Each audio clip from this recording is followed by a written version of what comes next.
আজ পৃথিবী যেন নিজের বুকেই নিজে বন্দুক তাক করে দাঁড়িয়ে, মানুষের হাতেই মানুষ, সভ্যতার হাতেই সভ্যতা, ধ্বংসের দোরগোড়ায়।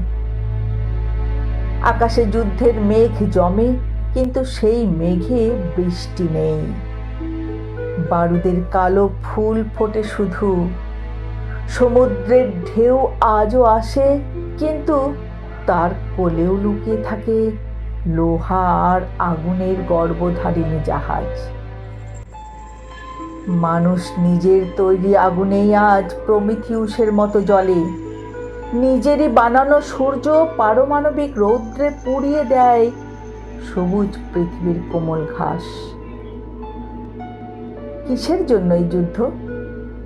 এক মুঠো মাটি, এক চিলতে মানচিত্র, নাকি ক্ষমতার সেই অদৃশ্য মুকুট যার ভারে নুয়ে পড়ে মানবতার মেরুদণ্ড?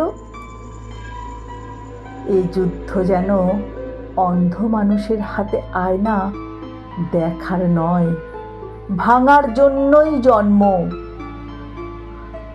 দেখো, একটি বোমা যখন পড়ে শহরের বুকে, পৃথিবী কেঁপে ওঠে এমন ভাবে যেন মায়ের বুকের উপর পাহাড় ভেঙে পড়েছে।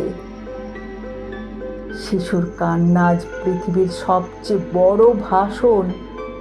মায়ের আর্তনাদ সব রাষ্ট্রসংঘের ঘোষণার চেয়ে অনেক বেশি সত্য।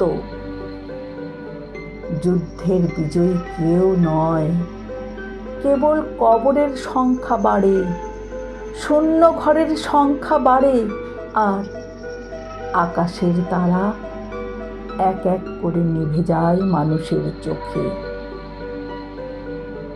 তবু সমাধান আছে, যেমন শুকনো মরুভূমির বুকেও হঠাৎ বৃষ্টি নামে। মানুষ যদি মানুষকে শত্রু নয় আয়না ভাবে, তবে সে নিজের ক্ষতই দেখবে অন্যের চোখে। তাই অস্ত্র নামাও, অহংকার নামাও, মানচিত্রের রেখা নয়, হৃদয়ের রেখা আঁকো।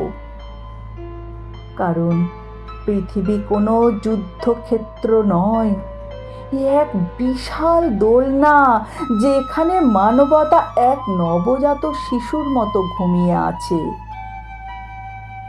আর যদি মানুষ আরেকবার মানুষ হতে শেখে, তবে দেখবে যুদ্ধের আগুনও একদিন শান্তির প্রদীপ হয়ে জ্বলতে পারে।